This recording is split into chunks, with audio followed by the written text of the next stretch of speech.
All right, we got Zach here today and want to ask you a question. So, just finished doing the four-part series on my podcast, talking about the frameworks of how to double your income, learning our system, all that stuff. I got a lot of downloads, but one discrepancy that I started seeing was the second framework, which is the one that I think is the most important, like learning how to think critically and figure out exactly what's wrong with your client.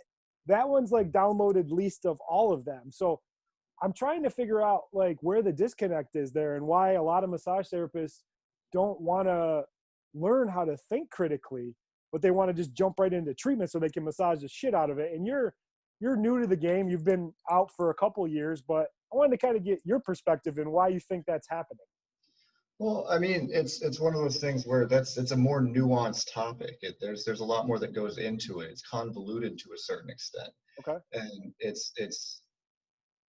it's not fun. It's not the logistical aspects. You can't just get your hands right on people. You can't just magically fix somebody. You have to think critically as to what you're going to do, why you're going to do, how you're going to do it. And answering the who, what, when, where, whys of things is always the issue with any issue with anything. Okay. You can extrapolate that out of just soft tissue work and go into politics or anything. The who, what, when, where, whys are always something that people don't want to deal with and don't want to dive into because it's more difficult. It's nuanced. It's harder cognitively to get into some of those things. Yeah. It's easier to just bullshit your way through it and go like, no, I'm just going to do this and do this. It's going to do this. And if you say it confidently enough with the right inflection, people can kind of get away with it. Yeah. Okay. Yeah. Cause I was trying to, who do you think's to blame for this? Do you think like partially the schools and even the technique people teaching stuff because they're trying to cater to their audience? Cause like at the end of the day, people, and I get this a lot too, where I get feedback from people and they're like, whenever I put up a video about treatment or like understanding muscles, it gets like 50 to 60% more traction. But when I actually talk about like the nitty gritty, like the boring stuff that actually is going to make you money, get you fixing people, like people don't want to do that. It's almost like shiny object syndrome or what?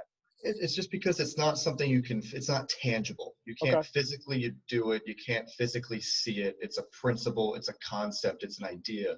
And for a lot of people, cognitively, that could be a roadblock. Yeah. There's missing the forest for the trees kind of deal. They Okay. can't see the bigger picture. They can't see the macroscopic idea of why those things are important. They just see like the more narrowed microscopic view of how the treatment is the only important aspect. But well, how do you get to that treatment? What Yeah. led you there? And that's just a harder thing cognitively to put together and piece together for most people, I would imagine. Okay. Yeah, we see that a lot. And I think what happens is we think too much about the client. We're like, well, the client just wants to get treated. I'm like, no, I think the client just really wants you to fix their problem. Um, Mm-hmm. for that, what have you learned just from seeing how we approach issues and how we look at it? You've seen the process from behind the scenes, like how we slow it down with like questions and evaluations and all that. What did you see when we do it the right way? What happens on that back end? Well, there's a duality to it where you have to take in what the client's saying, but you have to reinterpret it into what you know is what they're actually trying to communicate. Because they don't have all the words, they don't have the rhetoric, they don't have the nomenclature. So you have to take their like, oh, I feel so and so here and there. Like they're muddling and stumbling through what they're trying to explain because they don't have the background knowledge. So you have to interpret that into our system, and then that's how you start answering those who, what, when, where, whys. Yeah, and then when you actually figure it out and you do it the right way, what happens with the treatment on the back end? It goes a lot better. Yeah, It's and way more successful. it's more The client's successful. bought in, you're bought in. There's rationale, there's reason behind it. It's not just uh, throwing stuff at the wall and see what sticks.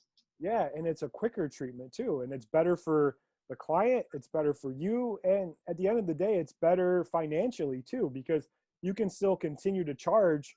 Say you charge 75 for an hour, you could do this, learn how to do it the right way, and you could charge 75 every 30 minutes and people are still getting more value. So that's why I think it's hard for people because it seems like so much work and they don't get like that tangible feel like right away. But if you do that work intellectually, it's going to make the rest of your work so much more rewarding and better, and you build that reputation of actually fixing people. Agreed. But I just don't think, I think people have to get out of their own way and be like, okay, I know I want to apply treatment, but let's slow down.